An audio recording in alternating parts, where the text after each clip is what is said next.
أعوذ بالله من الشيطان الرجيم. بسم الله الرحمن الرحيم.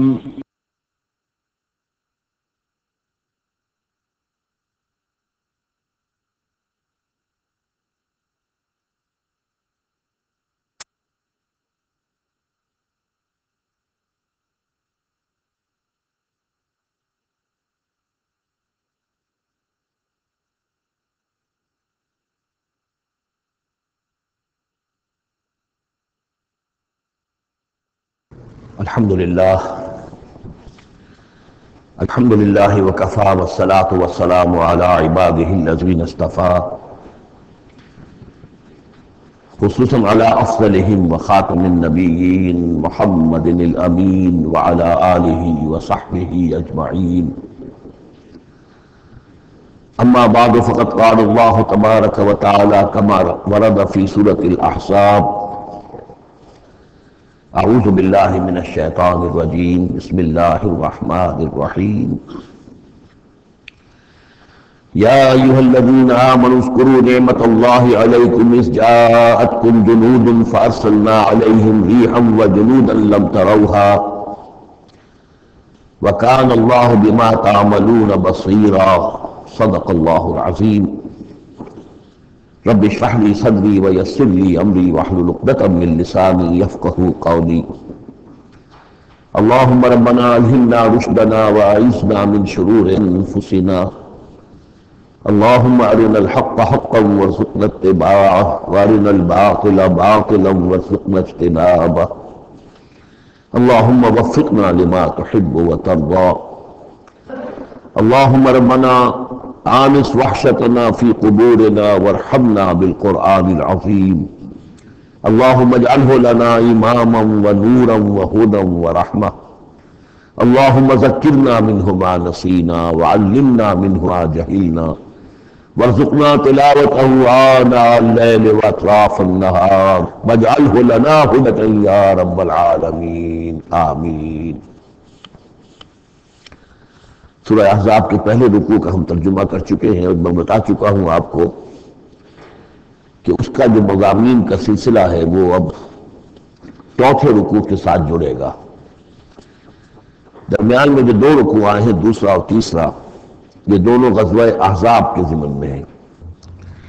غزوہ احزاب کا بھی جو کچھ مختصر سا تاریخی پس منظر اور اس کے حالات میں آپ کو بتا چکا ہوں کہ اللہ تعالیٰ نے ایسی سچویشن پیدا فرما دی کہ جس میں مسلمانوں کے لیے شدید ترین اور سخت ترین امتحان ہو گیا. تو میرا اپنا اندازہ ہے واللہ عالم، ذاتی اعتبار سے جس قدر شدید معاملہ حضور کے ساتھ ہوا ہے طائف میں، ذاتی اعتبار سے ظاہر بات ہے کہ وہاں شخصاً آپ پر ہوئی زیادتی جو ہوئی ہے اور ایک بہت بڑا امتحان اجتماعی سطح پر مسلمانوں کے لیے اسی شدت کا امتحان اور اسی درجے کی آزمائش جو ہے وہ غزوہ احزاب کے موقع پر آئی ہے. 12,000 کا لشکر آ کر مدینے کو گھیر کر پڑ گیا ہے. اور یہ کہ مدینے میں نہ صرف یہ کہ کل نفری 3,000 کی ہے جس میں منافقین بھی ہیں، پھر یہ کہ ان کی پشت پر وہ ایک قبیلہ جو ہے یہود کا بنو قریظہ، ابھی تک اس نے بدعہدی نہیں کی تھی لیکن اب پورا اندیشہ تھا کہ بدعہدی کرے گا، اور وہ چنانچہ اسی محاصرے کے دوران میں اس نے بدعہدی کی بھی اور ان کی سلسلہ جنبانی ہو بھی گئی تھی باہر سے آنے والے جو حملہ آور تھے ان کے ساتھ. بہرحال اس صورتحال میں جبکہ رسد کی بہت کمی تھی، شدید قحط کی کیفیت تھی، شدید سردی کا موسم ہے، سردی میں ویسے بھی انسان کو غذا کی زیادہ ضرورت ہوتی ہے، اس حال میں پھر خندق کھودنی پڑی مسلمانوں کو. تو یہ سمجھیے کہ جو شدید ترین امتحان ہو سکتا تھا وہ اللہ نے لے لیا، جس کا نتیجہ کیا نکلا؟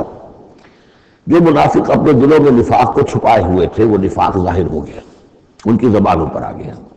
اور یہی اصل میں آزمائش کا اصل مقصود ہے، لیمیز الخبیث من الطیب، کہ اللہ تعالیٰ خبیث کو اور طیب کو علیحدہ کر دے، ممیز کر دے. جیسا کہ سورہ عنکبوت کے ہم نے پہلے رکوع میں 2 مرتبہ وَلَيَعْلَمَنَّ اللَّهُ الَّذِينَ صَدَقُوا وَلَيَعْلَمَنَّ الْكَاذِبِينَ وَلَيَعْلَمَنَّ الَّذِينَ آمَنُوا وَلَيَعْلَمَنَّ الْمُنَافِقِينَ. اللہ تعالیٰ واضح کر دے گا، کھول کر رکھ دے گا کہ کون ہے سچے اور کون ہے جھوٹے، یعنی کون ہے حقیقتاً مومن اور کون ہے منافق۔ تو اس کا یہ فنومینن ہے، یہ گویا کہ جیسے کہ اس وقت سن 5 میں، سن 5 نبوی میں شدید ترین حالات ہو گئے تھے غلاموں کے لیے، نوجوانوں کے لیے۔ ظاہر بات ہے کہ حضور پر تو اس طرح کی دسترازی نہیں کر سکتے تھے مکے کے لوگ، لیکن غلام تھے یا نوجوان تھے، ان کے اوپر جو ہے جس طریقے جس شدید قسم کی آزمائش آ گئی تھی، اسی طرح کی گویا کہ آزمائش سن 5 نبوی میں یہ غزوہ احزاب کی شکل میں بدری دور میں آ گئی ہے۔ یہ 5 ہجری ہے، وہ 5 نبوی ہے۔ یا ایھا الذین آمنوا اذکروا نعمت اللہ علیکم، اہل ایمان یاد کرو اللہ کے اس انعام کو جو تم پر ہوا۔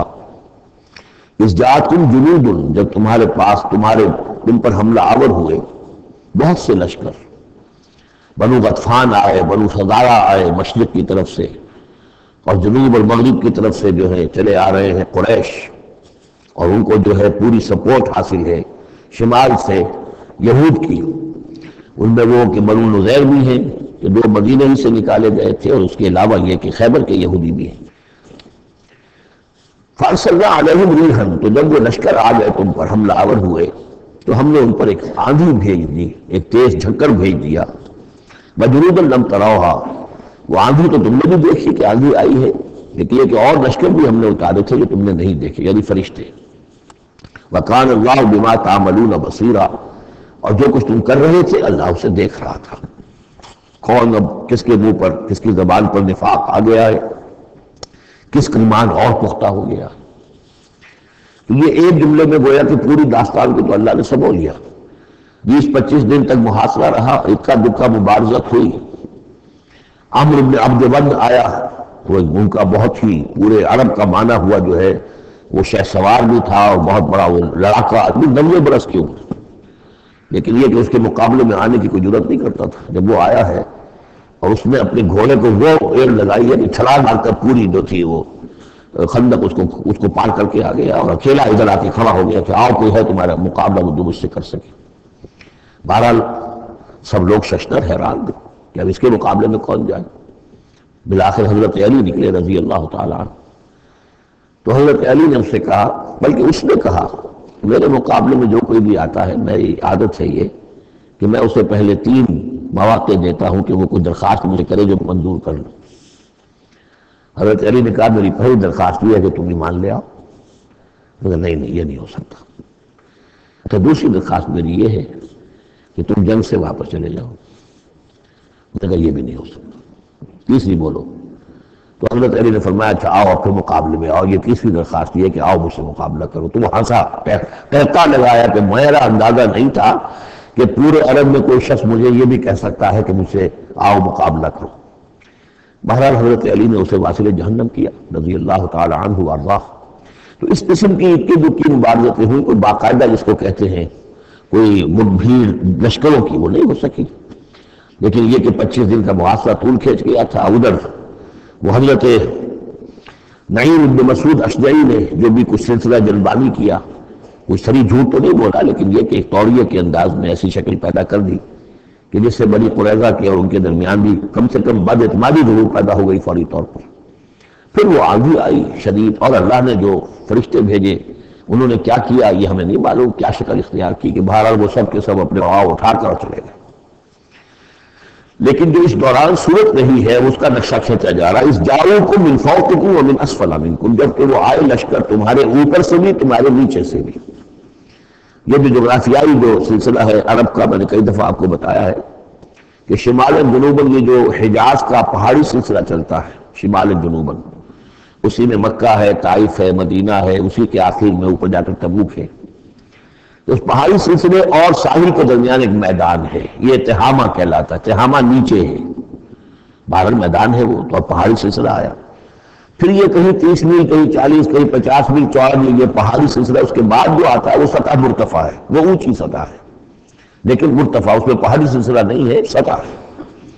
تو اس جاؤکم من فوقکم، تو گویا کہ جو ادھر سے آئے ہیں وہ اوپر سے آئے ہیں، جو مشرق سے آئے، بنو غطفان وغیرہ کے جو قبائل آئے، اور من اسفل منکم، نیچے سے جو تہامہ کی طرف سے ہو کر آئے ہیں وہ قریش کا لشکر جو ہے کہ جو مکے سے ہو کر آیا ہے۔ وہی زاغت الابصار، اور جب کہ نگاہیں کج ہو گئی تھی، جسے ہم کہتے ہیں کہ نگاہیں پتھرا گئی خوف کے بارے. وبلغت القلوب الحناجر، اور جب دل جو ہے وہ حلق میں آ گئے تھے، ہنسلیوں میں آ کر پھنس گئے تھے. جب آدمی کے اوپر دہشت ہو تو اس طریقے سے معلوم ہوتا ہے، جسے ہم کہتے ہیں دل بلیوں اچھلنے لگا، تو معلوم ہوتا ہے جب دل کی دھڑکن تیز ہوتی ہے شاید وہ نکل جائے گا یہاں سے. وَتَظُنُّونَ بِاللَّهِ الظُّنُونَ، اور تم پھر اللہ کے بارے میں بڑے طرح طرح کے گمان کر رہے تھے، اب دل میں تمہارے خیال آ رہے تھے. هُنَالِكَ ابْتُلِيَ الْمُؤْمِنُونَ، اس وقت اہل ایمان کا خوب امتحان لے لیا گیا، ابتلا خوب ہم نے کر لی، جانچ لیا، پرکھ لیا. وَزُلْزِلُوا زِلْزَالًا شَدِيدًا، اور وہ ہلا مارے گئے، جھنجھوڑ دیے گئے. وَإِذْ يَقُولُ الْمُنَافِقُونَ، اب نتیجہ کیا نکلا؟ جبکہ کہہ رہے تھے وہ منافق، وَالَّذِينَ فِي قُلُوبِهِم مَرَضٌ، اور جن کے دلوں میں روگ تھا، مَا وَعَدَنَا اللَّهُ وَرَسُولُهُ إِلَّا غُرُورًا، ہم سے اللہ اور اس کے رسول نے جو وعدے کیے تھے جھوٹے ثابت ہوئے، ہمیں سب بار دکھا کے بروا دیا اللہ نے اور اس کے رسول نے. ہم سے کہا تھا کیسر و کسریٰ کی سلطنت تمہارے قلبوں میں آئے گی، ہم سے کہا تھا اللہ کی مدد آئے گی، یہ کہاں اللہ کی مدد آئی. بعض منافقین نے کہا ہمارا حال تو یہ کہ ہم قضاء حاجت کے لیے باہر نہیں جا سکتے ہیں، ہم مدینے کے اندر محصول ہو گئے ہیں. ظاہر بات ہے کہ سینیٹیشن کا بھی کوئی نظام نہیں تھا، کس قدر وہاں پر اس سے ایک مسئلہ پیدا ہو چکا ہو، باہر نکل نہیں سکتے ہیں. تو قضاء حاجت وغیرہ بھی وہی ہو رہی ہے کہ یہ ان کے منہ پر جو ہے، ان کی زبانوں پر جو اندر کا خبث تھا، اندر کی گندگی تھی، زبانوں پر آ گئی. ما وعدنا اللہ ورسولہ الا غرورا، نہیں وعدہ کیا تھا ہم سے اللہ اور اس کے رسول نے مگر جھوٹا، دھوکے کا وعدہ.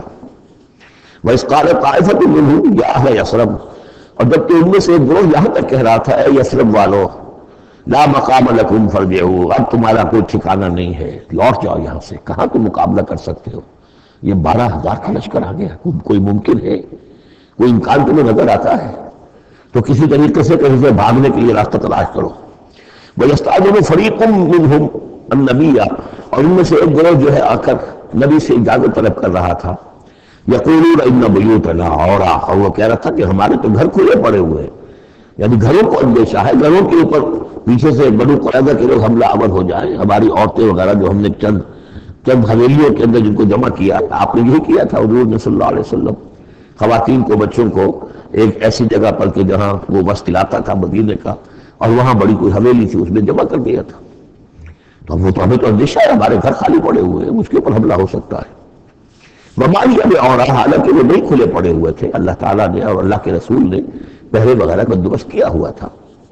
یریدون الا فرارا، حقیقت میں وہ فرار چاہتے تھے، بھاگنا چاہتے تھے، یہ تو بہانہ تھا جو بتا رہے تھے، اصل میں جنگ سے پیٹھ دکھا کر بھاگنا مقصود تھا. وَلَوْ دُخِلَتْ عَلَيْهِمْ مِنْ أَقْطَارِهَا، اور اگر کہیں داخلہ ہو ہی گیا ہوتا دشمن کا اس مدینے کے اندر اس کے چاروں طرف سے، ثُمَّ الْفُعِلِ الْفِتْنَةَ، اور پھر ان سے مطالبہ کیا جاتا فتنے کا یعنی ارتداد کا. اگر یہ مشرکین کی فوجیں جو ہے کہیں خدا نخواستہ مدینے میں داخل ہو جاتی اور اب وہ کہتی کہ یا تو مرتد ہو جاؤ اور یا تمہیں قتل کرتے ہیں، تو وہ وہاں ما تلبسوا الا لآتوها، وہ فتنے کو قبول کر لیتے، مرتد ہو جاتے، وما تلبسوا بها الا یسیرا، اور تھوڑی سی دیر بھی نہ لگاتے، بہت ہی تھوڑا سا وقفہ، یعنی وہ ایمان ان کی دلوں میں اس کی جڑ گہری تھی نہیں تو مرتد ہونے کے لیے تیار تھے. وَلَقَدْ كَانُوا عَاهَدُوا اللَّهِ مِنْ قَبْلُ، حالانکہ کیونکہ وہ مسلمان تھے تو انہوں نے عہد کیا تھا اللہ سے اس سے قبل، لا یولون الادبار، کہ وہ کبھی پیٹھ نہیں دکھائیں گے، جب بھی حق و باطل کا مقابلہ ہوگا پیٹھ نہیں دکھائیں گے. وَكَانَ عَهْدُ اللَّهِ مَسْئُولًا، اور یقیناً اللہ کے ساتھ جو عہد کیا گیا اور پھر اس کے بارے میں باز پرس ہوتی ہے کہ وہ عہد پورا کیا گیا یا نہیں کیا گیا. قُلْ لَن يَنفَعَكُمُ الْفِرَارُ إِنْ فَرَرْتُم مِّنَ الْمَوْتِ، اے نبی ان سے کہہ دیجئے کہ تمہیں یہ بھاگنا اور فرار مفید نہیں ہو سکتا اگر تم موت سے بھاگ رہے ہو، اب القتل یا قتل سے، اس لیے کہ موت تو ہر جگہ آ سکتی ہے. وَإِذًا لَا تُمَتَّعُونَ إِلَّا قَلِيلًا، اور آج موت نہ آئی، فرض کیجئے اس موقع پر نہ آئی، تب بھی آخر دنیا میں کوئی سامان رسنے بسنے کا جو ہے رہنے کا وہ آخر لا محدود تو نہیں ہے.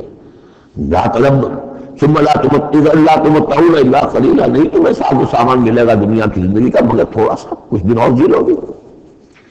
قل من ذا الذی یعصمکم من اللہ، ان سے پوچھئے کون ہے وہ جو تمہیں راہ سے بچا سکے، ان اراد بکم سوءا، اگر اللہ ہی نے فیصلہ کر لیا ہو تمہارے بارے کسی بری چیز کا. اور اراد بکم رحمہ، اور اگر اللہ نے رحمت کا فیصلہ کیا اور کون ہے جو اس کی رحمت کے آڑے آ سکے. ولا یجدون لهم من دون اللہ ولیا ولا نصیرا، اور یہ نہیں پائیں گے اللہ کے مقابلے میں نہ کوئی ولی، حمایتی اور نہ مددگار. قد یعلم اللہ المعوقین منکم، تم میں سے اے نام نہاد مسلمانوں، اے منافقوں، ہمیں خوب معلوم ہے، اللہ کو خوب معلوم ہے کہ کون ان میں سے روکتے ہیں دوسروں کو کہ مت جاؤ، محاذ پر مت جاؤ. جیسا کہ میں بتا چکا ہوں کہ دو طرف تو حرات تھے، ادھر سے حفاظت تھی، پیچھے بنو قریظہ تھے چونکہ وہ معاہد تھے، ان سے معاہدہ تو موجود تھا، لہذا اس اعتبار سے بظاہر وہ بھی محفوظ تھا، ادھر سے حملہ نہیں ہو سکتا تھا. اگرچہ اندیشہ ہر وقت تھا کہ کبھی وہ بھی دغا دیں تو پھر یہ ہے کہ چکی کے دو پارٹوں کے درمیان مسلمان آ جائیں گے. لیکن جو سامنے کا علاقہ تھا وہاں وہ خندق جو ہے کھود دی گئی، اور خندق سے ادھر جو ہے وہ مسلمان مرتد لگا کے بیٹھے ہوئے. تو اب اس جو بھی وہ محاذ بنتا تھا اس پر کوئی نہیں جاتا تھا، وہ کتنے ادھر بچ جاؤ، کہاں جا رہے ہو. قد یعلم اللہ المعوقین منکم، تم میں سے جو لوگ روکتے ہیں دوسروں کو، والقائلین لاخوانہم ہلم الینا، اور جو کہتے ہیں اپنے بھائیوں سے آؤ ہماری طرف آؤ، گھروں میں گھس جاؤ، چھپ جاؤ، تمہارا جو ہے کہیں نام و نشان نہ رہے، کہاں جا رہے ہو موت کے منہ میں. ولا یاتون الباس الا قلیلا، اور وہ نہیں آتے، حاضر نہیں ہوتے جنگ میں، یعنی میدان جنگ میں جہاں پر کہ فوجوں کا پڑاؤ ہے، آمنے سامنے کا معاملہ، مگر کبھی کسی وقت. شاذ اشیحۃ علیکم، اے مسلمانوں یہ تمہارے حق میں بہت بخیل ہے، کوئی خیر نہیں چاہتے تمہارے لیے، یہ خیر خواہ نہیں ہے، تمہارے بدخواہ. فَإِذَا جَاءَ الْخَوْفُ رَأَيْتَهُمْ، اور جب اگر خوف اگر چلا جائے، یہ لشکر چلے جائیں، یہ خوف کی کیفیت ختم ہو جائے، رأيتهم ينظرون، اذا جاء الخوف، جب خوف آتا ہے، خوف کی کیفیت پیدا ہو جاتی ہے، خوفناک صورتحال. رأيتهم ينظرون إليك، اے نبی آپ ان کو دیکھتے ہیں کہ آپ کی طرف ایسے دیکھ رہے ہوتے ہیں، تدور أعينهم كالذي يغشى عليه من الموت، کہ ان کی آنکھیں ایسی پھرتی ہیں جیسے کہ اس شخص کی آنکھ پھرا کرتی ہے کہ جس پر موت کی غشی طاری ہو رہی ہو، کیونکہ اب مرحلہ آ گیا خطرے کا، پھر جنگ ہے، پھر جانا پڑے گا، پھر وہی ساری صورتحال، سارے اندیشے، سارے خطرات. تو گویا کہ ان کو موت کی غشی اور نزع کی کیفیت کی میں جو ہوتی ہے، آنکھیں جس طرح کے پتھرا جاتی ہیں یا پھرتی ہے، اس طریقے سے تدور أعينهم كالذي يغشى عليه من الموت. فإذا ذهب الخوف، اور جب خوف چلا جائے، ختم ہو جائے، یعنی وہ صورتحال جیسے کہ بعد میں ہو گئی کہ چلے گئے لشکر، جب چلے گئے تو اب ان کا طریقہ کار کیا ہے. وَإِذَا ذَهَبَ الْخَوْفُ سَلَقُوكُمْ بِأَلْسِنَةٍ حِدَادٍ، اب وہ تم پر پل پڑتے ہیں اپنی لوہے کی زبانوں کے ساتھ، یعنی زبانیں قیفیوں کی طرح چلنی شروع ہو جاتی ہیں. مسلمانوں پر تنقید بھی ہے، اپنے ایمان کا اظہار بھی ہے، چپ زبانی بھی ہے. تو حداد لوہے کی جیسے کی زبانیں لوہے کی ہوں، تو ہمارے محاورے میں قیفی کی طرح زبان کا چلنا. سلق جو ہے عربی محاورے میں، عربی لغت میں آتا ہے بسطن بقہر اما بالید او باللسان، کسی کے پر حملہ آور ہونا یا ہاتھ سے یا زبان سے. تو سلقوکم بألسنۃ حداد اشیحۃ علی الخیر، اور پھر جو بھی کوئی مال غنیمت ہوگا اس کے اوپر یہ ایسے ہوں گے، جھکے پڑیں گے کہ مال سارا ہے نہیں مل جائے. اولئک لم یؤمنوا، یہ وہ لوگ ہیں کہ جو حقیقتاً ایمان نہیں لائے. فأحبط اللہ اعمالهم، تو اے نبی انہوں نے اس کیفیت میں جو بھی کوئی نیکیاں کی ہیں، بظاہر نیکیاں، آپ کے امامت میں نمازیں بھی تو پڑھی ہیں نا انہوں نے، آخر مدینہ منورہ میں وہ نمازیں پڑھتے تھے منافق. کس کی امامت میں؟ محمد رسول اللہ کی امامت میں. کس مسجد میں؟ مسجد نبوی میں. لیکن ان کے سارے اعمال حبط ہو گئے. فأحبط اللہ اعمالهم، اللہ نے ان کے تمام اعمال اکارت کر دیے. وَكَانَ ذَلِكَ عَلَى اللَّهِ يَسِيرًا، اور یہ چیز اللہ پر بہت آسان ہے. يَحْسَبُونَ الْأَحْزَابَ لَمْ يَذْهَبُوا، جبکہ جا چکے ہیں لشکر، ان کا حال یہ ہے کہ ان کے اوپر ابھی تک خوف طاری ہے. جیسے ہوتا ہے کہ کسی بڑے حادثے کے بعد بھی بہت دیر تک اعصاب کے اوپر جو ہے وہ ایک طرح کی کپکپی طاری رہتی ہے، انسان کے سنسناہٹ سی رہتی ہے، اتنا بڑا حادثہ ہوا ہے. يَحْسَبُونَ الْأَحْزَابَ لَمْ يَذْهَبُوا، یہ سمجھتے ہیں کہ گئے نہیں ہیں، کہیں ادھر چھٹ گئے ہوں، کہیں پھر دوبارہ آ رہے ہوں، کہیں حملہ دوبارہ تو نہیں کر رہے ہیں، یہ کوئی ان کی ٹیکٹیکل موو تو نہیں تھی کہ ذرا پیچھے ہٹ کے پھر حملہ اور کرے. يَحْسَبُونَ الْأَحْزَابَ لَمْ يَذْهَبُوا، یہ سمجھتے ہیں کہ وہ لشکر کے نہیں ہے. وہی یأتی الأحزاب، اگر کہیں دوبارہ وہ لشکر جو ہے وہ فوجی جو ہے دوبارہ کہیں حملہ آور ہو جائیں، يَوَدُّوا لَوْ أَنَّهُمْ بَعْدُونَ فِي الْأَعْرَابِ، تو ان کی بڑی خواہش ہوگی کاش کہ ہم مدینے کو چھوڑ کر کہیں ریگستانوں میں چلے گئے ہوتے، اور کہیں نخلستانوں میں جا کر عرب کی حیثیت کے ساتھ ہم ان کے ساتھ چلے گئے ہوتے، بادیہ نشینوں کے پاس. يَسْأَلُونَكَ عَنْ أَنْبَائِكُمْ، اور وہاں سے اے مسلمانوں تمہاری خبریں معلوم کرتے رہتے. اب کیا ہوا؟ اونٹ کس کروٹ بیٹھا؟ وَلَوْ كَانُوا فِيكُمْ مَا قَاتَلُوا إِلَّا قَلِيلًا، اور اگر یہ تمہارے درمیان موجود بھی رہے تو قتال میں تو حصہ نہیں لے لیتے مگر شاس دکھانے کے لیے، خانہ پوری جسے ہم کہتے ہیں۔ اب ایک کردار تو یہ ہے جو سامنے آ گیا، دوسرا کردار کیا ہے؟ لَقَدْ كَانَ لَكُمْ فِي رَسُولِ اللَّهِ أُسْوَةٌ حَسَنَةٌ۔ دوسرے کردار کا جو دوسری تصویر ہے، اس کا جو خورشید ہے، سرج ہے، وہ محمد رسول اللہ کا کردار ہے۔ فرمایا اے مسلمانوں، تمہارے لیے اللہ کے رسول میں ایک اسوہ ہے، نمونہ ہے، بہترین نمونہ۔ اب یہ بات نوٹ کرنے کی ہے کہ یہ آیت ہمارے ہاں سیرت کی تقاریر ہوں، کوئی میلاد کی محفلیں ہوں، کوئی واعظ ہو تو اس میں بہت پڑھی جاتی ہے یہ آیت اسوہ حسنہ۔ لیکن عام طور پر ہمارے اسوہ حسنہ کیا ہے؟ چھوٹی چھوٹی سنتیں، ان کا تذکرہ ہوگا۔ مسواک کرنا بھی اسوہ ہے، ٹھیک ہے۔ اسی طریقے سے اور سنتیں ہیں، مسجد میں داخل ہو تو داہنا پاؤں آگے آنا چاہیے، بایاں نہیں، ٹھیک ہے، ہونا چاہیے، ایک شخص کو کرنا چاہیے، اہتمام کرنا چاہیے، حضور کا یہی معمول تھا۔ یہ سب بھی اسوے میں شامل ہے۔ اصل اسوہ یہ ہے کفر کے مقابلے میں جان ہتھیلی پر رکھ کر میدان میں آنا، یہ ہے اسوہ۔ یہ اسوہ ہماری نگاہوں سے اوجھل۔ محمد رسول اللہ کا مثالی کردار کس اعتبار سے؟ جب بھوک تھی شدید، حضور کو بھی بھوک تھی اور فاقہ تھا۔ جب صحابہ نے آ کے شکایت کی کہ حضور ناقابل برداشت ہو گئی ہے یہ بھوک، دیکھیے ہم نے اپنے پیٹوں پر پتھر باندھے ہوئے تاکہ یہ کہ معدے کو وہ جو ہنجر کنٹریکشنز ہوتی ہے وہ نہ ہو، اس کو کم سے کم جھوٹا ہی صحیح ایک دلاسا ہو کہ کچھ بوجھ ہے میرے اوپر، وہ بوجھ چاہے پتھر کا ہو، کھانے کا نہ ہو۔ یہ سب پتھر باندھے ہوئے، کمر دوڑی نہ ہو جائے ہماری۔ حضور کا کرتا اٹھا کے دکھایا، وہاں 2 پتھر بندھے ہوئے، اور اسی حال میں جب صحابہ کدالیں چلا رہے ہیں، کھود رہے ہیں، تو حضور جو ہے اپنے کندھے پر بڑے بڑے پتھر اٹھا کر لے جا کر اور باہر پھینک رہے ہیں۔ اسی میں آپ شریک ہیں پوری طریقے سے۔ یہ ہے اسوہ۔ ایسا نہیں تھا کہ بس حضور تو کہیں ایک جگہ بیٹھے ہوں اور خیمہ لگا ہو اور مور چھل چلے جا رہے ہوں، سمجھے آپ، اور سب ٹھنڈی چھاؤں آپ کو فراہم کی گئی ہو اور باقی سب لوگ جو اس کام میں لگے ہوئے ہیں۔ یہ اسوہ ہے محمد کا صلی اللہ علیہ وسلم۔ لقد کان لکم فی رسول اللہ اسوۃ حسنہ۔ اسی کو میں کہا کرتا ہوں جدید اصطلاح میں ایک ہے میکرو اکنامکس اور ایک ہے مائکرو اکنامکس۔ تو مائکرو سنت کو تو لوگ جانتے ہیں، یہ سنت ہے، یہ سنت ہے، اس میں سے بعض کے بارے میں بڑے جھگڑے بھی ہیں، رفع یدین سنت ہے یا نہیں ہے، لیکن میں اس مسئلے پر نہیں جا رہا ہوں۔ لیکن میکرو سنت جو ہے، سب سے بڑی سنت جو ہے، وہ تو یہ ہے کہ وحی کے آغاز کے بعد سے لے کر 40 برس کی عمر کے بعد سے لے کر حضور نے ایک لحظہ، ایک منٹ معاش کی جدوجہد میں صرف نہیں کیا۔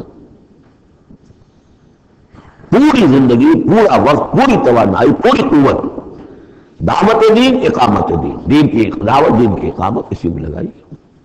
کوئی جائیداد نہیں بنائی، کوئی کاروبار، حالانکہ اس سے پہلے آپ بہت کامیاب تاجر تھے، کاروبار کرتے تھے، لیکن جب یہ فرض منصبی آ گیا، یا ایھا المدثر قم فانذر وربک فکبر، اب یہی کام ہے، تو کچھ تو اس کی بھی پیروی کرنے کی کوشش کی جائے، اس درجے میں نہ صحیح، وہ عکس تو ہو۔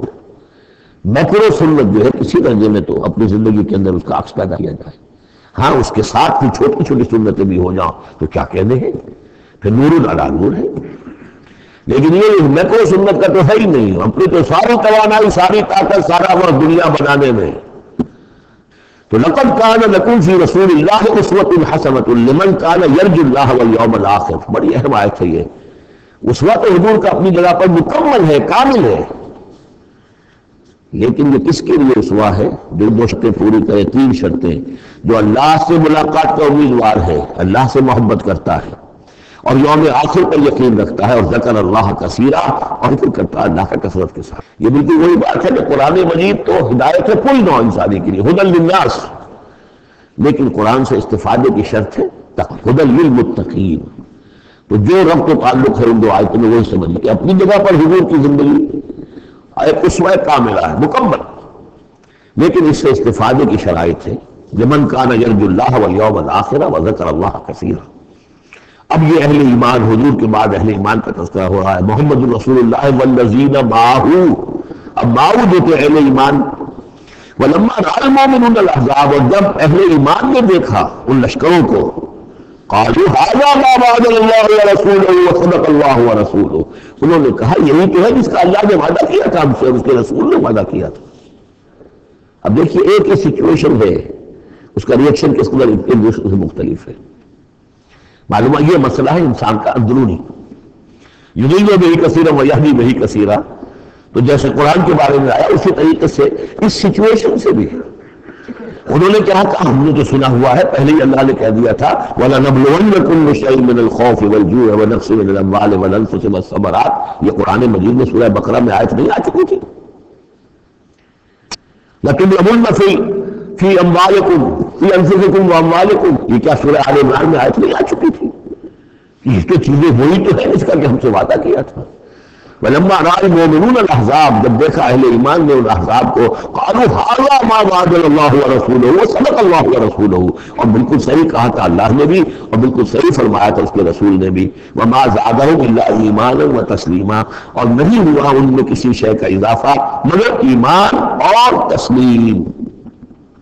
ایمان کے ساتھ تسلیم، سر تسلیم خم. سر تسلیم خم ہے جو مزاج یار میں آئے، جو اللہ کی طرف سے فیصلہ ہے.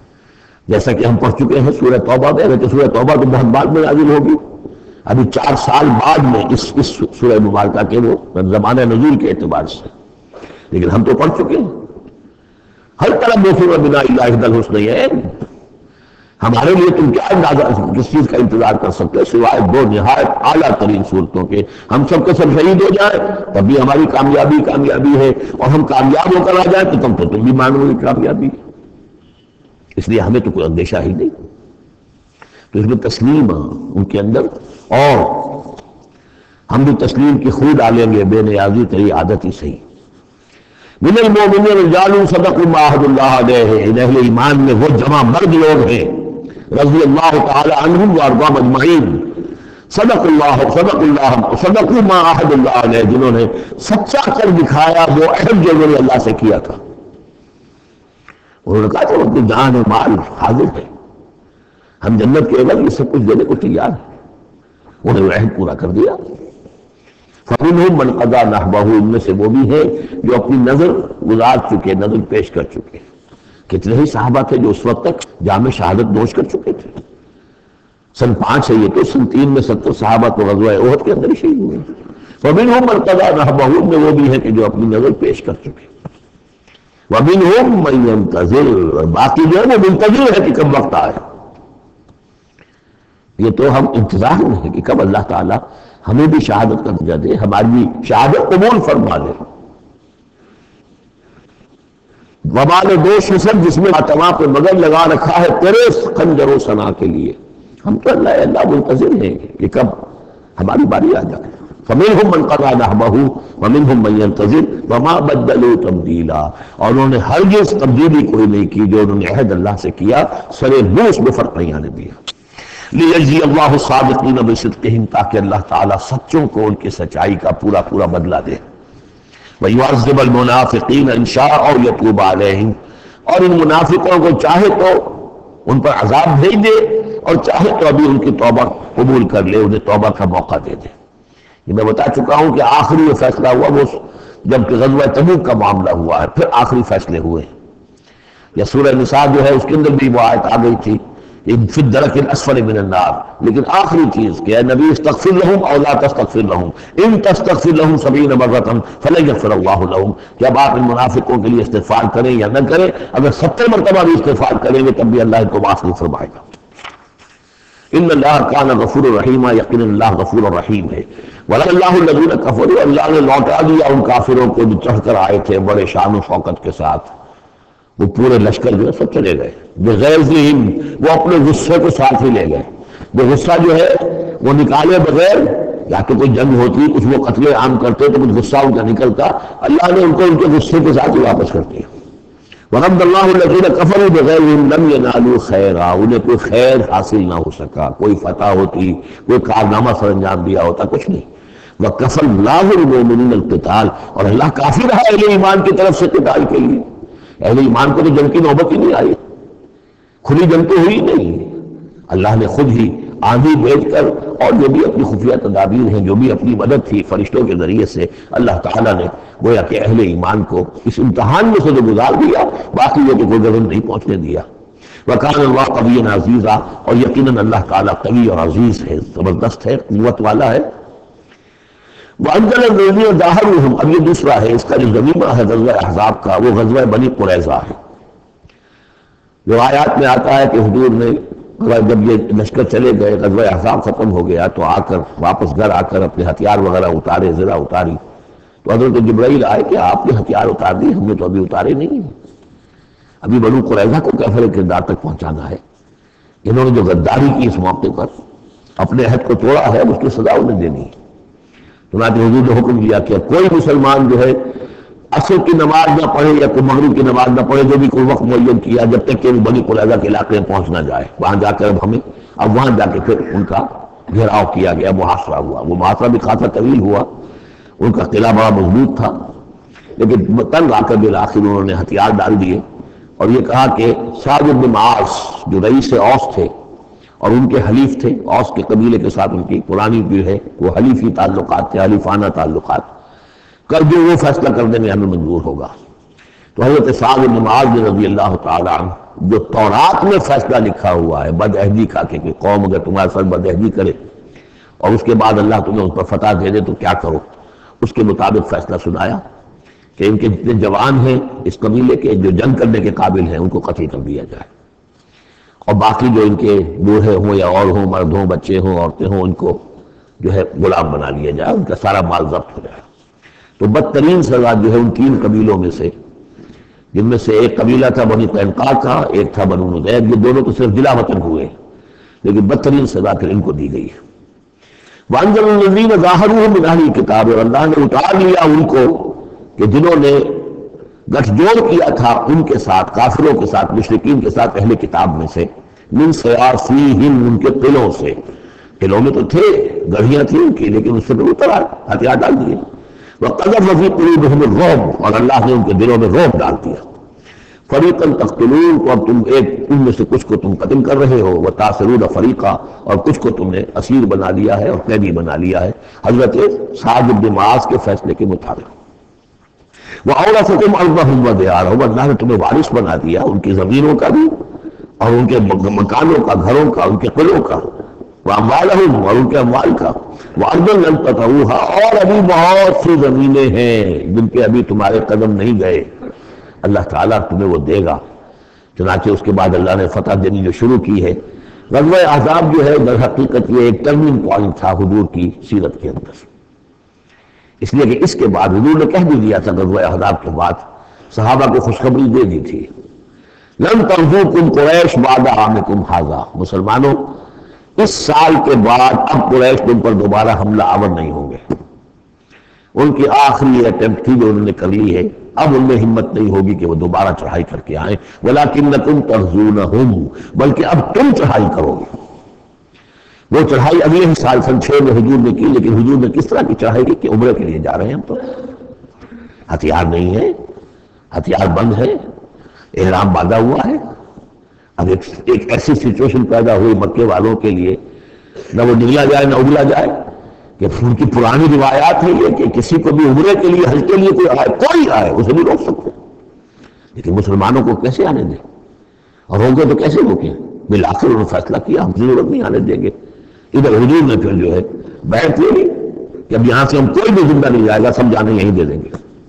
بیعت الموت، بیعت رضوان جو ہوئی اس موقع پر، وہ بیعت الموت تھی، یہیں پر جانے دے دیں گے۔ اس کی خبریں وہاں پہنچی تو ان کے چھکے چھوڑ گئے، بہرحال پھر صلح ہوئی، جس صلح کو کہا ہے اللہ تعالیٰ نے اِنَّا فَتَحْنَا لَكَ فَتْحًا مُبِينًا، تو فتح کا جو ہے دروازہ کھل گیا ہے غزوہ احزاب کے فوراً بعد، اور اسی کی طرف اشارہ ہے وَأَرْضًا لَمْ تَطَئُوهَا، ابھی بہت سی زمینیں جن پر مسلمانوں تمہارے قدم نہیں پہنچے، تمہارے قدم نہیں پہنچے، ابھی تم نے گھوڑے نہیں دوڑائے ہیں، ابھی وہ تو زمینیں اب کہاں سے کہاں تک آپ سمجھیے کہ 30 سال کے اندر اندر کہاں سے کہاں تک مسلمانوں کی حکومت ہو گئی۔ تو وہ سارا اشارہ اس میں ہے، خاص طور پہ خیبر سن 7 میں یہودیوں کا گڑھ فتح ہو گیا۔ وَكَانَ اللَّهُ عَلَىٰ كُلِّ شَيْءٍ قَدِيرًا، اور اللہ تعالیٰ ہر چیز پر قادر ہے۔ اب یہاں سے وہ مضمون شروع ہو رہا ہے کہ جو پہلے رکوع میں تھا، کچھ جو مجلسی اصلاحات ہیں، یوں سمجھیے کہ ان کی پہلی قسط وہ ہے جو سورہ احزاب میں آ رہی ہے۔ 5ویں سال عرب میں پردے کا رواج نہیں تھا، چادر کا رواج تھا، مرد بھی عورت بھی، باہر جب نکلتا تھا تو ایک لمبی سی چادر لے کر، لیکن یہ کہ مردوں کے صرف کندھے پر وہ پڑی ہوتی تھی، عورتیں بھی، عورتیں یہ ضرور تھا کہ اسے اپنا تقریباً پورے جسم میں وہ لپیٹ لیتی تھی اس میں، لیکن چہرے کا کچھ نہیں، سر پہ کچھ نہیں، سر پر اگر ہو گیا ورنہ چہرہ کھلا۔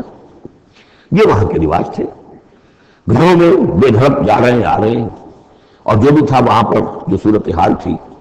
اب اس میں جو تدریجاً اصلاح کی گئی تو پہلی بات جو سمجھنے کی ہے وہ یہ کہ اصلاح کا آغاز ہوا چیریٹی بگنز ایٹ ہوم، نبی کے گھر سے آغاز کیا گیا اور نبی کی بیویوں کو سب سے پہلے مخاطب کیا گیا، اس لیے کہ یہاں سے اس کا آغاز ہوگا۔ اور اس میں ایک بڑا لطیف نکتہ یہ ہے کہ حضور صلی اللہ علیہ وسلم جو اسوہ حسنہ ہے کامل، تو مردوں کے لیے تو کامل اسوہ حسنہ ہے حضور صلی اللہ علیہ وسلم، باپ کی حیثیت سے، بیٹے کی حیثیت سے، داماد کی حیثیت سے، خسر کی حیثیت سے، قاضی القضات کی حیثیت سے، سپہ سالار کی حیثیت سے، ہیڈ آف دی اسٹیٹ کی حیثیت سے، امام کی حیثیت سے، خطیب کی حیثیت سے، معلم کی حیثیت سے، مربی اور مزکی کی حیثیت سے، جتنی حیثیتیں آپ گن سکتے ہیں حضور کی سیرت میں اسوہ موجود ہے۔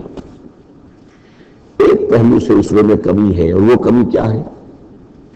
عورتوں کے جو خاص نسوانی معاملات ہوتے ہیں اس میں تو حضور اسوہ نہیں بن سکتے، حضور تو مرد ہے، تو عورتوں کی زندگی کا ایک حصہ ہے کہ نہیں؟ تو عورتوں کے لیے اسوہ کون ہے؟ وہ آپ کے ازواج مطہرات کو اسوہ بنایا جا رہا، اس لیے اصلاح کا عمل ان سے شروع کیا گیا اور ان کو گویا کہ کہہ دیا گیا کہ تم اگر نیکی کرو گی دوہرا کر پاؤ گی، کیوں کہ تمہیں تو دیکھ کر تمام مسلمان خواتین نے جو تمہارے نقش قدم کی پیروی کرنی ہے، اور خدا نے خاصا تم نے تو غلط حرکت کی تمہیں دو رسوا ملے گی، اس لیے کہ تم تو ان کے لیے اب اسوہ ہو۔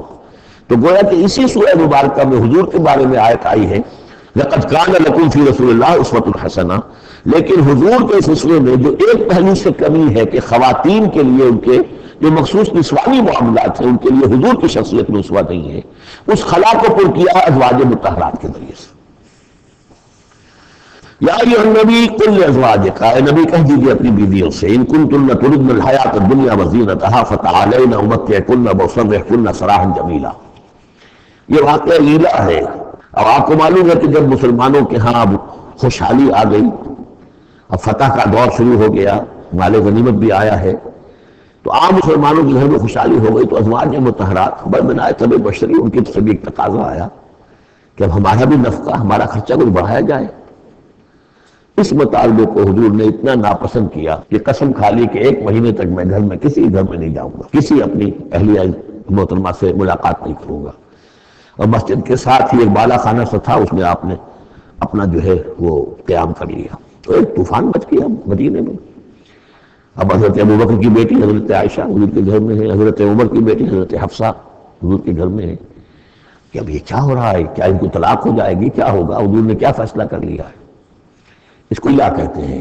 کچھ عرصے کے لیے بیویوں سے قطع تعلق کر لینا، اور یہ سورہ الذین یؤلون من نسائہم اس کا حکم جو ہے وہ آ چکا، 4 مہینے سے زیادہ کی اجازت نہیں ہے، لیکن یہ کہ بہرحال یہ جب حضور نے کیا تو اس کے بعد پھر یہ آیات نازل ہوئیں کہ نبی اب آپ صاف 2 آپشنز رکھ لیجئے اپنی ازواج کے سامنے۔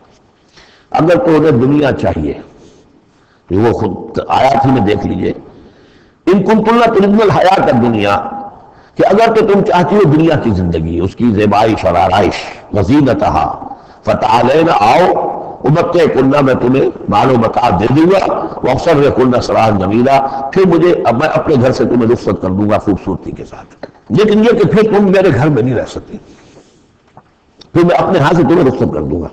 وَإِن كُنتُنَّ تُرِدْنَ اللَّهَ وَرَسُولَهُ، اور اگر تم طالب ہو اللہ کی اور رسول کی، ان کی رضا چاہتی ہو، وَالدَّارَ الْآخِرَةَ، اور بجائے اس دنیا کے تم آخرت کا گھر جو ہے اس کی طالب بن جاؤ، فَإِنَّ اللَّهَ أَعَدَّ لِلْمُحْسِنَاتِ مِنْكُمْ أَجْرًا عَظِيمًا، تو اللہ تعالیٰ نے تم جیسی نیک بیویوں کے لیے اللہ تعالیٰ نے بہت بڑا اجر جو ہے وہ فراہم کیا ہے، تیار کیا ہے۔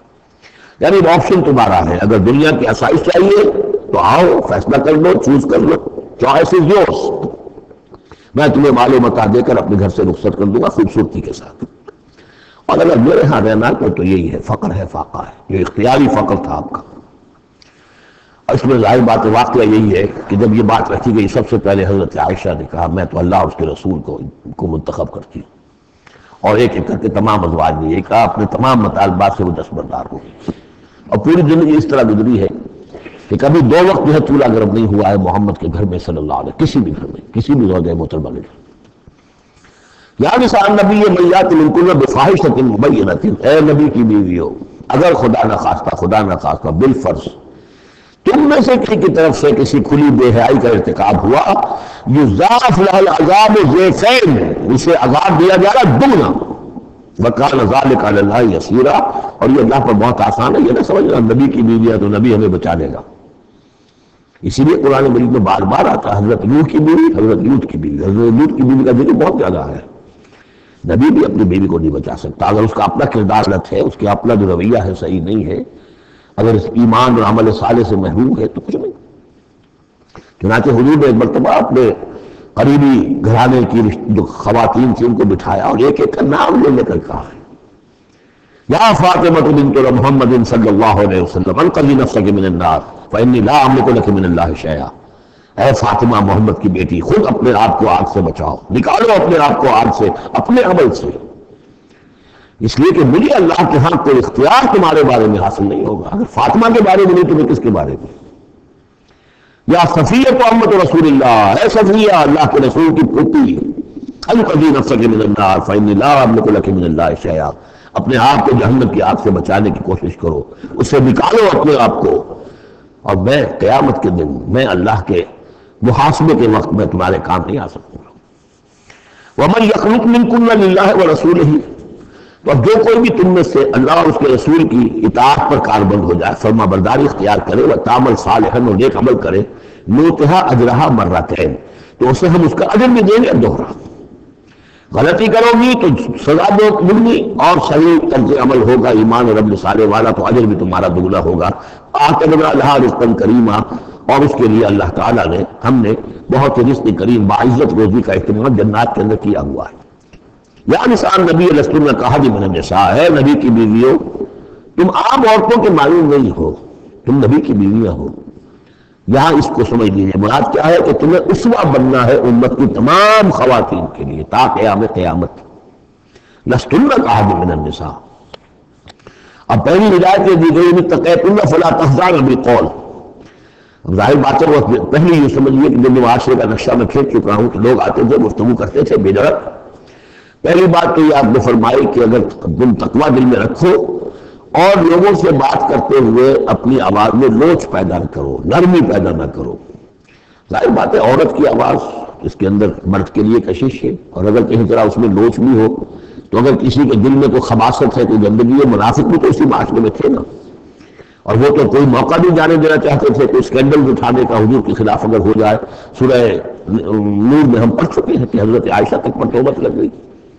یہ کہ اگر فیطمع الذی فی قلبہ مرض، کہ کہیں تم تو اپنی شرافت اور مروت کی وجہ سے نرم انداز میں بات کرو، اور جس کے دل میں کوئی روگ ہے، منافقت کا روگ ہے، بیماری ہے، وہ کوئی اور ہی امید لگا لے کہ شاید ان کی کوئی توقع شاید میں یعنی یہاں پہ اگر کوئی محنت کروں، کوشش کروں تو شاید میری دال گل جائے، کسی کی بری نیت اور ارادے کو دل میں پال لے. وَقُلْنَا قَوْلًا مَعْرُوفًا، بات کرو بڑی معروف انداز میں، لیکن انداز جو ہے اس میں وہ سختی کا ہونا چاہیے بجائے اس کے کہ اس کے اندر وہ نرمی ہو اور شیرینی ہو. وَقَرْنَ فِي بُيُوتِكُنَّ، دوسری ہدایت اپنے گھروں کے اندر قرار پکو، تمہارا اصل مقام جو ہے وہ گھر ہے. اب یہ اصول دیے جا رہے ہیں، یعنی سمجھیے کہ یہ اصلاحات جو ہو رہی ہیں. مخلوق معاشرہ نہیں، اسلامی معاشرہ، عورت کا اصل مقام اس کا گھر ہے، ماں کی حیثیت سے، بہن کی حیثیت سے، بیٹی کی حیثیت سے، بیوی کی حیثیت، گھر کے اندر. وَقَرْنَ فِي بُيُوتِكُنَّ وَلَا تَبَرَّجْنَ تَبَرُّجَ الْجَاهِلِيَّةِ الْأُولَىٰ، اور مت نکلو باہر بن سور کر جیسے کہ جاہلیت اولیٰ میں رواج تھا. جاہلیت، پچھلی جاہلیت جو تھی اسلام کے آنے سے پہلے، جو تہذیب، جو کلچر وہاں تھا، وہ طریقت قبل المثلیٰ، وہ بھی کہتے ہوں گے کہ ہمارا بڑا مثالی کلچر ہے، یہ اس کلچر کو چھوڑو. اور یہ جو بن سمر کر باہر نکلنے والی بات ہے کہ تبرج کہتے ہیں کہ نمایاں ہونا، یعنی عورت اگر بناؤ سگار کر کے نکلتی ہے مردوں میں تو کیا چاہتی ہے؟ وہی چاہتی ہے کہ لوگوں کی نگاہیں میری طرف اٹھے، میں توجہات کا مرکز بن جاؤں. یہ کام اب چھوڑ دو بالکل. اگر خدا نے خاصہ کہیں ہے بھی کسی کا کوئی پس منظر میں، تو اس کی دوسری ہدایت یہ ہے گھروں میں قرار پکڑو، گھروں میں رہو، گھروں میں بیٹھو. وَقَرْنَ فِي بُيُوتِكُنَّ وَلَا تَبَرَّجْنَ تَبَرُّجَ الْجَاهِلِيَّةِ الْأُولَىٰ وَأَقِمْنَ الصَّلَاةَ وَآتِينَ الزَّكَاةَ وَأَطِعْنَ اللَّهَ وَرَسُولَهُ، اور نماز قائم کرو اور زکوٰۃ ادا کرو اور اللہ کے اور اس کے رسول کی اطاعت پر کاربند رہو۔ انما یرید اللہ لیذهب عنکم الرجس اہل البیت ویطہرکم تطہیرا۔ اے نبی کے گھر والوں، یا اہل البیت اب آ گیا یہاں پہ، نبی کے گھر والوں، اس سے پہلے ہم پڑھ چکے ہیں یہ اہل البیت حضرت سارہ کو خطاب کیا تھا فرشتوں نے کہ سلام ہو آپ کو اے نبی کے گھر والوں اہل البیت، اور یہاں ساری گفتگو جو ہو رہی ہے وہ حضور کے ازواج سے ہو رہی ہے۔ تو اہل بیت اصلاً ہے حضور کی ازواج مطہرات۔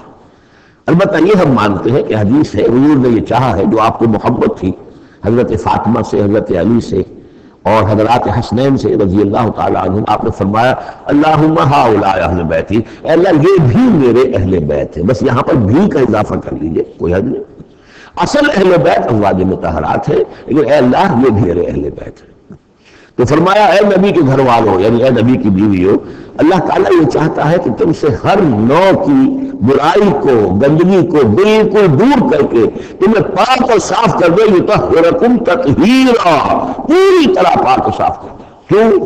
تمہیں اسوہ بننا ہے، تمہیں نمونہ بننا ہے۔ نمونہ تو بے داغ ہونا چاہیے، جیسے محمد رسول اللہ صلی اللہ علیہ وسلم کی شخصیت ہے، آئیڈیل پرسنالٹی، آئیڈیل، تو آئیڈیل تو بے داغ ہونا چاہیے۔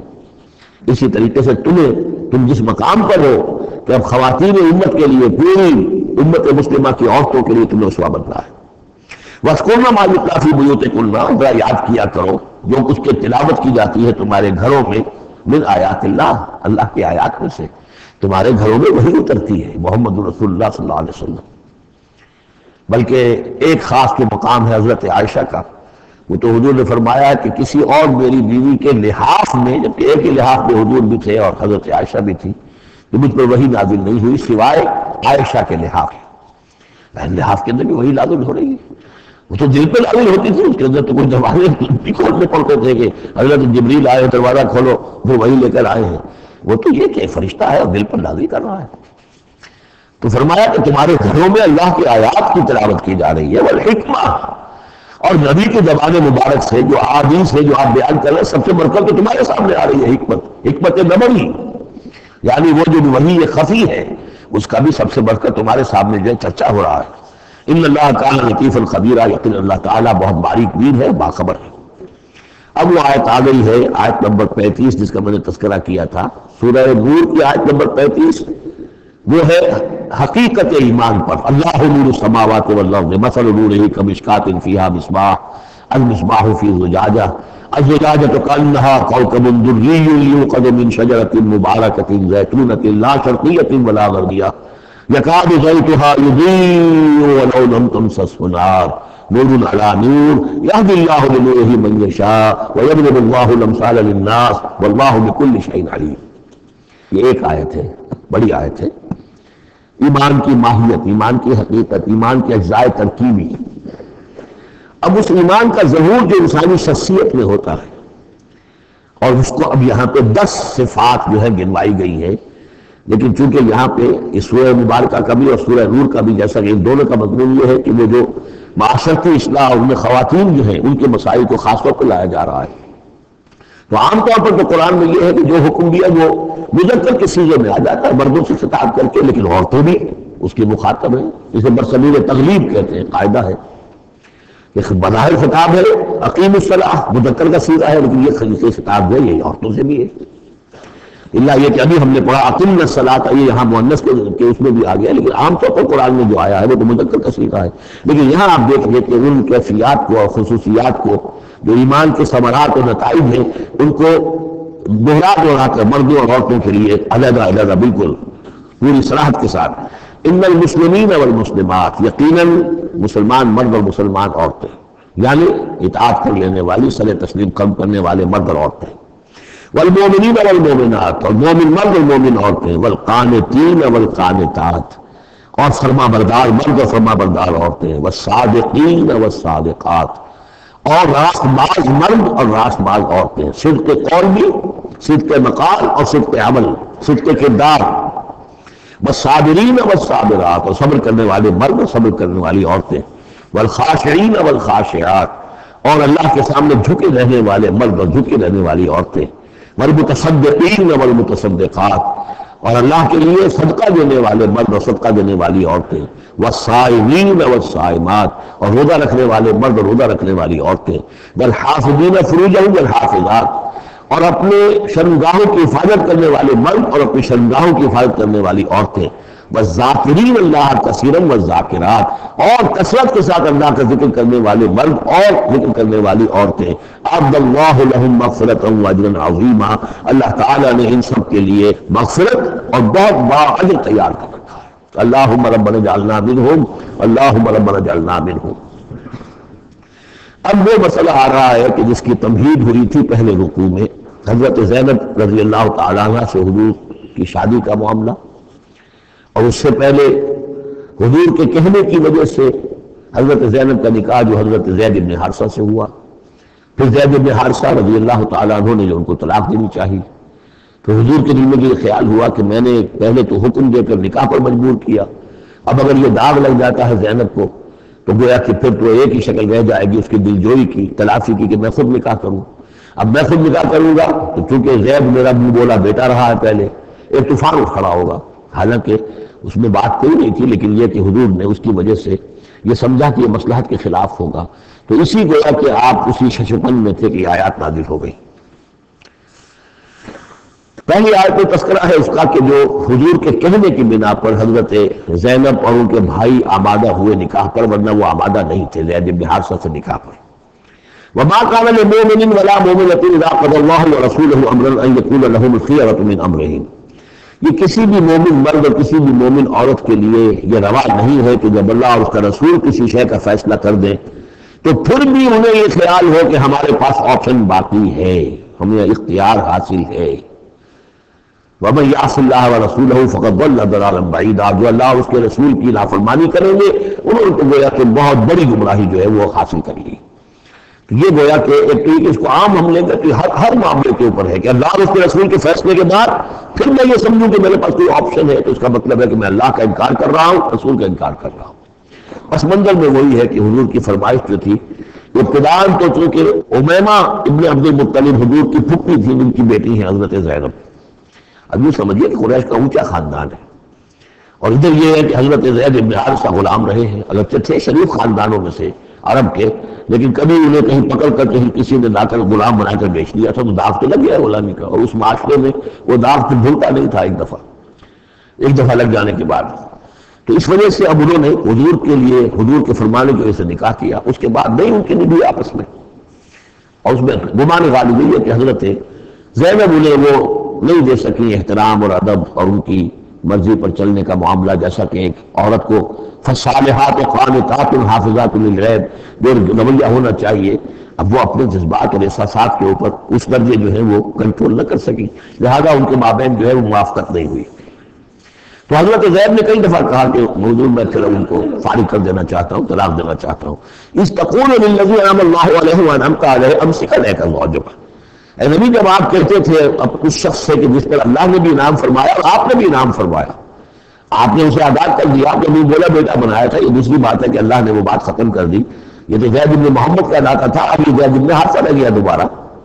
آپ اس سے کہتے رہے امسک علیک زوجک، نہیں اپنی بیوی کو روکے رکھو، گھر میں آباد رکھو، ذرا اور کوشش کرو، ذرا اور تم مزاجوں کی موافقت ہو جائے، واتقی اللہ، اللہ سے ڈرو، اللہ کا تقوی اختیار کرو، وتخفی فی نفسک ما اللہ مبدیہ، اور آپ اپنے دل میں چھپائے ہوئے تھے وہ بات جو جس کو کہ اللہ تعالیٰ اللہ مبدی سے اللہ تعالیٰ کھولنا چاہتا ہے۔ وتخشی الناس، آپ لوگوں سے ڈر رہے تھے، واللہ احق ان تخشاہ، بلکہ اللہ زیادہ حقدار ہے اس کا کہ آپ اس سے ڈریں۔ فلما قضا زید منها وطرا، تو جب زید نے اس سے آخری قطع تعلق کر لیا، یعنی زکوٰۃ بھی دے دی، وہ طلاق بھی دے دی اور عدت بھی پوری ہو گئی، زوجناکہا، اے نبی ہم نے تجویز کر دی ہے اس کی تمہارے ساتھ، زوجہ بنا دیا ہے، ہم نے نکاح کر دیا ہے۔ حضرت زینب یہ کہا کرتی تھی دوسری ازواج مطہرات سے فخر کرتی تھی کہ تمہارے نکاح سب کے جو ہے زمین پر ہوئے، میرا نکاح آسمان پر ہوا ہے۔ جب حضور نے شادی کی ان سے پھر تو اللہ نے نکاح کیا، اللہ نے نکاح پڑھایا ہے۔ زوجناکہا، ہم نے اسے آپ کی زوجیت میں دے دیا، کہ لا یکون علی المؤمنین حرج فی ازواج ادعیائہم، تاکہ یہ آئندہ کے لیے یہ جاہلی رسم کا خاتمہ ہو جائے اور منہ بولے بیٹوں کی بیویوں کے بارے میں اہل ایمان پر کوئی تنگی نہ رہے۔ منہ بولا بیٹا تھا، اس کی بیوی تھی، بیٹا فرض کیجیے فوت ہو گیا وہ، تو اس کی بیوی سے وہ بیوہ ہو گئی ہے، تب آپ شادی کر سکتے ہیں۔ اسی طریقے سے اگر وہ اس کو طلاق دے دی ہے، شادی کر سکتا ہے۔ یہ محرمات ابدیہ میں سے نہیں ہے، محرمات ابدیہ کی فہرست سورہ نساء کے اندر آ چکی ہے۔ وَكَانَ أَمْرُ اللَّهِ مَفْعُولًا، اور یہ تو اللہ کا وہ فیصلہ تھا کہ جو بہرحال پورا ہو کر رہنا تھا۔ یہ سب کچھ جو ہوا ہے نبی، اس میں بھی ہماری حکمت تھی، مصلحت تھی۔ کسی اور کے ذریعے سے یہ بات ہوتا تو یہ رسم ٹوٹتی نہ۔ بعض چیزیں رسمیں ایسی ہوتی ہیں کہ اتنی گہری ہوتی ہیں، ان کے اوپر لوگوں کا اتنا جو وثوق ہوتا ہے، یہ تو جب تک آپ کے ذریعے سے یہ رسم جو ہے غلط نہ ٹوٹتی تو اس کے ٹوٹنے کا امکان نہیں تھا۔ ہم نے اس کے لیے یہ سارا معاملہ کیا ہے۔ مَا كَانَ عَلَى النَّبِيِّ مِنْ حَرَجٍ فِي مَا فَرَضَ اللَّهُ لَهُ، نبی پر کوئی حرج نہیں ہے، کوئی مذائقہ نہیں ہے اس چیز میں جو اللہ نے اس کے اوپر عائد کر دی ہے، فرض کر دی ہے۔ سنت اللہ فی الذین خلوا من قبل، اور یہ اللہ کا وہ طریقہ ہے جو ان لوگوں کے بارے میں رہا جو پہلے گزر چکے، اللہ کے نبیوں کے ساتھ، رسولوں کے ساتھ اللہ کا یہ معاملہ رہا ہے۔ وَكَانَ أَمْرُ اللَّهِ قَدَرًا مَقْدُورًا، اور یہ تو اللہ کا وہ معاملہ تھا کہ جو گویا کہ طے تھا، مقرر ہو چکا تھا، ہماری مشیت میں یہ پہلے سے طے تھا۔ الَّذِينَ يُبَلِّغُونَ رِسَالَاتِ اللَّهِ، وہ اللہ کے نبی کہ جو ہم اللہ کے پیغامات کو پہنچانے پر مامور ہوتے ہیں، وَيَخْشَوْنَهُ، اور صرف اسی سے ڈرتے ہیں، وَلَا يَخْشَوْنَ أَحَدًا إِلَّا اللَّهَ، اور نہیں ڈرتے کسی اور سے اللہ کے سوا، وَكَفَى بِاللَّهِ حَسِيبًا، اور اللہ تعالیٰ کافی ہے کفایت کرنے والا یا حساب لینے والا۔ مَا كَانَ مُحَمَّدٌ أَبَا أَحَدٍ مِّن رِجَالِكُمْ، دیکھو محمد تم میں سے کسی مرد کے باپ نہیں ہے۔ حضور کو اللہ تعالیٰ نے اولاد نعیمہ نہیں دی، جو دی تھی بچپن میں اسے اٹھا لیا۔ آخری عمر میں بھی سمجھیے کہ حضرت ماریہ قبطیہ، ان سے ان کے بطن سے حضرت ابراہیم کی ولادت ہوئی ہے۔ یہ ایک عجیب مسئلہ ہے کہ حضرت ابراہیم کے عقد میں یا آپ کے نکاح میں آئی ہاجرہ، وہ بھی مصر کی تھی جن سے اسماعیل کی ولادت ہوئی۔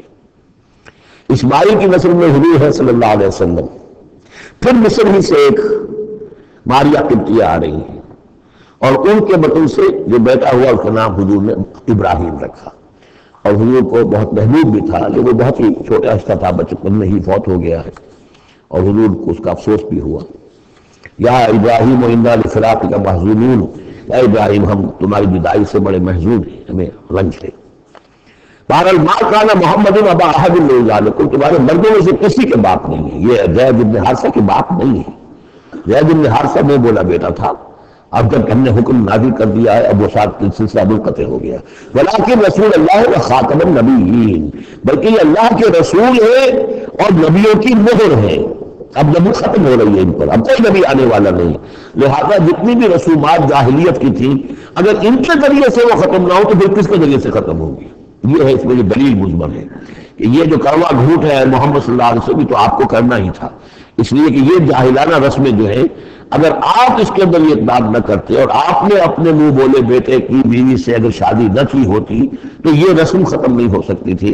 اور یہی بات بتائی جا رہی ہے لوگوں کو، ما کان محمد ابا احد من رجالکم ولکن رسول اللہ و خاتم النبیین، وہ تو اللہ کے رسول ہے اور خاتم النبیین۔ اب اس میں بڑا باریک نقطہ ہے، وہ نوٹ کر لیجئے، رسالت حضور کی دائم و قائم ہے، چل رہی ہے ابھی تک۔ فرق صرف یہ ہے کہ اس وقت تک براہ راست آپ بنفس نفیس اپنی رسالت کے فرائض ادا کر رہے تھے، اب بائی پراکسی ہے، اب امت کے ذریعے سے ہے، جو بھی آپ کے امتی ہیں، جو بھی دین کے خادم ہیں، جو بھی قرآن کے پیغام کو پہنچا رہے ہیں، جہاں تک پہنچا رہے ہیں وہ رسالت محمدی کا پیغام پہنچ رہا ہے، رسالت محمد کی ہے صلی اللہ علیہ وسلم۔ جیسے کہ ہم نے سورہ انعام میں آیت پڑھی تھی، اوحی الی ھذا القرآن لانذرکم بہ ومن بلغ، اے نبی ان سے کہہ دیجئے یہ قرآن مجھ پر وحی کیا گیا ہے تاکہ اس کے ذریعے سے میں تمہیں بھی خبردار کر دوں اور جسے بھی یہ قرآن پہنچ جائے۔ اسی لیے امت کو آپ ہدایت دے کر گئے تھے، فَلْيُبَلِّغِ الشَّاهِدُ الْغَائِبَ، اب یہ تمہارا کام ہے اس قرآن کی تبلیغ کرو اور پہنچاؤ، جو بھی یہاں نہیں ہے ان تک پہنچاؤ۔ تو گویا کہ رسالت محمدی ختم نہیں ہوئی ہے، رسالت محمدی تو چل رہی ہے، لہذا ختم کا لفظ جو آیا ہے وہ رسالت کے ساتھ نہیں آیا، نبوت کے ساتھ آیا۔ نبوت ختم ہو گئی جب وحی کا دروازہ بند ہو گیا، نبوت ختم ہو گئی۔ نبوت محمدی آپ کی ذات کے ساتھ تھی، وہ جیسے ہی آپ کی ذات جو ہے وہ اس دنیا سے اس نے پردہ کیا، اس کے ساتھ ہی اب وہ نبوت کا دروازہ بند ہو گیا۔ لیکن رسالت محمدی وہ تو دائم و قائم ہے. اس لیے یہاں دیکھیے ولیکن رسول اللہ ہے وخاتم النبیین، آپ تو اللہ کے رسول ہیں اور دائم ہے اور قائم ہے، اور خاتم النبیین ہے اور نبی کی مہر ہے، وکان اللہ بکل شیء علیما، اور یقیناً اللہ تو ہر چیز کا علم رکھنے والا ہے. بارک اللہ لی ولکم فی القرآن العظیم ونفعنی وإیاکم بالآیات والذکر الحکیم.